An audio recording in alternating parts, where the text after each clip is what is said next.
各位朋友，大家好。今天我要跟你们分享一个非常重要的健康真相。60岁以后有一个习惯，台湾10个人里面有7个人每天都在做，但是这个习惯正在悄悄地缩短你的寿命。你知道是什么吗？让我用一个比喻来说明：一台车跑了30万公里，你还能用保养新车的方式来保养它吗？当然不行。同样的道理，60岁以后的身体绝对不能再用年轻时候的方式来对待。但是很多人不知道，他们每天拼命流汗运动，以为这样对身体好，殊不知过度流汗会耗损心血。他们每天做重量训练，以为可以强身健体，却不知道这样会消耗肾气。还有人每天早上5点就起床晨练，以为这是养生，其实这种极端的早起会损伤阳气。如果你不把这个影片看完，你很容易在不知不觉中把自己的身体搞坏，而不自知。等到你发现的时候，一切都已经太迟了。别忘了订阅我们的频道，并且开启小铃铛，这样才能收到我们最好的健康建议。我想知道你有没有在认真看这支影片。如果你觉得这个内容对你有帮助，请在留言区打数字1；如果没有帮助，请打数字0。另外，请在留言区告诉我你是从哪里收看的。在我们开始之前，如果你有任何问题，欢迎留言提问。不过幸运的是，只要改变几个小习惯，你就可以让身体恢复10到15年的自然活力。今天我是一位在台北执业超过35年的中医师，我要跟大家分享6个懒人习惯。这些习惯既简单又能延长寿命。这不是要你更努力，而是要你学会放松，学会用正确的方式对待你的身体。首先，我们要了解一个非常重要的医学观念：60岁以后，你的身体已经不一样了。从中医的角度来看，60岁以后会发生3个重大变化。第一，肝气衰退，所以筋腱会变弱，你会发现关节不像以前那么灵活，肌肉也容易酸痛。第二，肾精减少，所以恢复能力变慢。年轻的时候，你熬夜1晚，睡1觉就恢复了，但是现在你可能要休息好几天才能缓过来。第三，心火容易过旺，所以容易失眠、心悸。很多老年人晚上睡不着，就是因为心火太旺，压不下来。这就是为什么60岁以后的身体已经无法承受我们在30岁、40岁时习惯的那种硬拼的生活方式。让我用更简单的比喻来说明，你的血管就像用了几十年的水管，已经不像新的那么有弹性了。你的心脏就像一个运转了20年，从来没有更换过零件的引擎，而你的汗水就像是引擎里珍贵的润滑油，一旦流失过多，整个系统就会出问题。所以你明白了吗？60岁以后，目标不是增加，而是保持。不是要你做得更多、更努力，而是要你做得更聪明、更温柔。但是很多台湾人都犯了3个错误。第一个错误，每天拼命运动，以为流越多，汗越好。第二个错误，不管饿不饿，都要准时吃饭，以为这样才健康。第三个错误，晚上睡不着就滑手机，结果越滑越晚睡。这3个看似正常的习惯，其实都在悄悄地伤害你的身体。接下来我要用一个真实的故事来说明，为什么懒一点反而活得更长寿。我要跟大家分享2个病人的故事。这2个人的经历完全改变了我对养生的看法。第一位是厉先生，61岁，住在新竹。他是一个非常勤劳的人，退休之后每天早上5点半就起床去公园跑步。他觉得要维持健康就要多运动，所以他每天至少跑5公里，风雨无阻。厉先生每次跑步都会流很多汗，他觉得这样才有运动到。但是3年下来，他发现自己越来越瘦，晚上越来越难入睡，他常常半夜2、3点还醒着，翻来覆去睡不着。后来他来找我看诊，我帮他把脉，发现他的脉象又沉又细，这是肾气衰退的指兆。我安排他做进一步检查，结果发现他有心律不整的问题，而且膝盖退化已经到了第3级。我问他，你为什么要这么拼命运动？他说，我以为这样才健康啊。我摇摇头告诉他，你的身体已经在向你抗议了。第2位是冯先生，66岁，住在高雄。他跟厉先生完全相反，他的生活节奏非常慢，每天早上7点才起床，慢慢吃早餐，然后去莲池潭公园散步。注意，是散步，不是快走，更不是跑步。冯先生走路很慢，像乌龟一样。他说他不赶时间，慢慢走就好。他也不会勉强自己一定要走多远，累了就坐下来休息，看看湖景，听听鸟叫。他吃饭也很随性，饿了才吃，不饿就不吃。每次吃饭都只吃7分饱，绝对不吃撑。晚上9点半就上床躺着，就算睡不着也不滑手机，就是静静的躺着。冯先生来找我看诊，只是因为有点轻微的感冒，我帮他把脉，发现他的脉搏虽然慢，但是很有力，这代表他的身体状态非常好。我看他的精神状态也是神采奕奕，完全不像66岁的人。我好奇地问他，你平常都怎么保养身体？他笑着说，我哪有什么保养，我就是懒而已。这2个病人给了我很大的启发，一个很勤劳，每天拼命运动，结果身体越来越差；一个很懒散，每天慢慢过日子，结果身体健康得不得了。这让我明白了一个道理，在老年阶段，赢家不一定是最努力的人，而是最了解自己身体的人。从那之后，我开始建议我的病人，特别是60岁以上的病人，不要再那么努力了。我告诉他们，学会懒一点，反而能活得更长久。第一个懒人习惯，就是懒惰呼吸法。很多人呼吸都很急促，特别是在运动的时候，喘得很厉害。还有些人会特别练习深呼吸，用力的吸气，用力的吐气，以为这样可以强化肺功能，但这其实是错的。从中医的角度来看，肾主纳气，意思是说，呼吸要深入到丹田，才能真正滋养身体。如果你呼吸太浅，气就无法下沉到丹田，这样反而会造成气不足，容易心悸，容易累。所以我建议大家练习腹式呼吸，而且要很懒散的呼吸。怎么做呢？很简单，第一步，找一个舒服的地方躺下来，或者坐在椅子上也可以，让全身放松。第2步，把一只手放在肚颈下面，感受你的腹部。第3步，慢慢的吸气，想象空气像水一样，慢慢的流进你的肚子里，你会感觉到肚子慢慢鼓起来。第4步，然后慢慢的吐气，想象你正在慢慢的沉入睡眠中，让所有的紧张都随着气息排出去，不要用力，不要刻意，就是很自然、很放松的呼吸。每次做20分钟，就等于给你的肾加温1次。这个方法非常有效。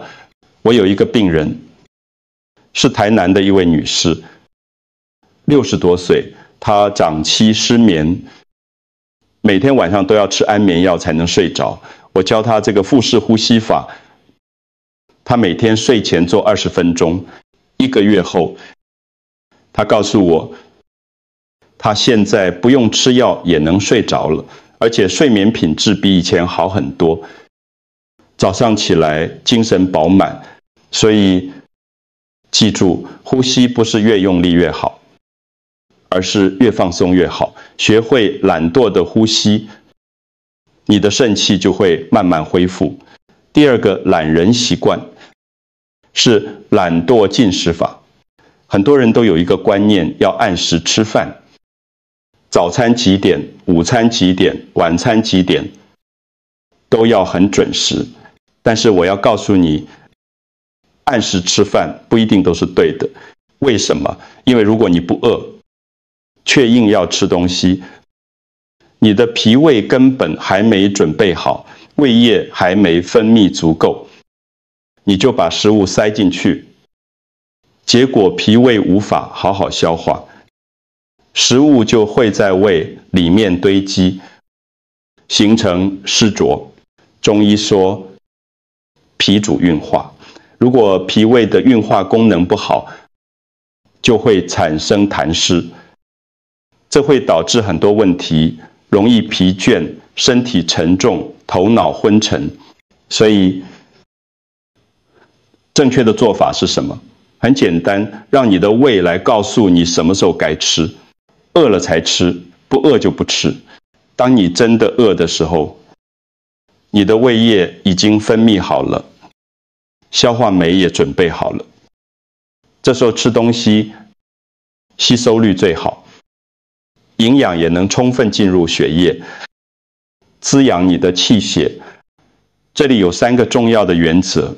第一，饿了才吃，不要因为时间到了就吃，要等到真的有饥饿感才吃。第二，优先选择温热的食物。中医讲，脾胃喜温恶寒，冰冷的食物会伤害脾胃，让消化功能变差，所以尽量吃温热的食物，对脾胃比较好。第三，每次只吃7分饱，不要吃到完全饱，更不要吃撑。7分饱是最理想的状态，既能满足营养需求，又不会给脾胃太大负担。我有一个病人，是台北的一位女士，她有前期糖尿病，她以前很严格的按时吃3餐，但是血糖一直控制不好。后来我建议她改变饮食习惯，饿了才吃，每次吃7分饱，多吃温热的食物。3个月后，她回来复诊，血糖已经稳定下来了，而且整个人的精神状态也好很多。所以记住，吃饭要懒一点，让身体来告诉你什么时候该吃，而不是让时钟来决定。习惯3，懒得熬夜。第3个懒人习惯就是懒得熬夜。从生理学的角度来看，晚上11点到凌晨3点是肝和胆最活跃的时候，这个时段肝在进行排毒和造血的工作，胆在分泌胆汁。如果你在这个时间还醒着，就会打断肝胆的工作，这会消耗你的阴血，长期熬夜会导致肝血不足，你就会容易疲倦，眼睛前涩，头晕。很多老年人说，我不是不想睡，是睡不着啊。我理解，但是就算睡不着，你也要躺着。我建议大家做一个练习，叫做像奶油融化一样躺着。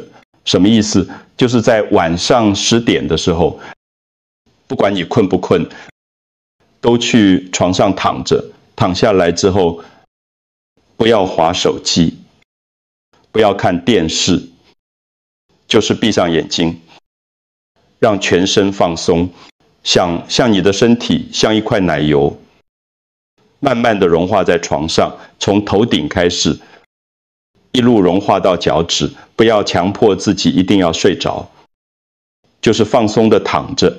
很神奇的是，当你完全放松的时候，睡意就会慢慢来了。就算真的睡不着，光是这样躺着，也能让你的肝胆得到休息。习惯4，懒得流汗。第4个懒人习惯是懒得流汗。中医有一句话，汗血同源，意思是说，汗和血是来自同一个源头。当你流很多汗的时候，其实就是在消耗你的血液。对于60岁以上的人来说，血液已经不像年轻时候那么充足了。如果再大量流汗，就会伤害心气，伤害膝盖。我在前面提到的厉先生，就是一个活生生的例子。他每天跑步流很多汗，结果心脏出问题，膝盖也退化了。那应该怎么运动呢？答案很简单，慢慢动。我建议大家做一些柔和的运动，比如慢慢的散步，不要快走，练太极拳，动作缓慢而流畅，练八段锦。这是一种传统的养生功法，动作轻柔，重点是运动的时候，额头可以微微出汗，但是绝对不要流到汗水，湿透衣服，微微出汗就好。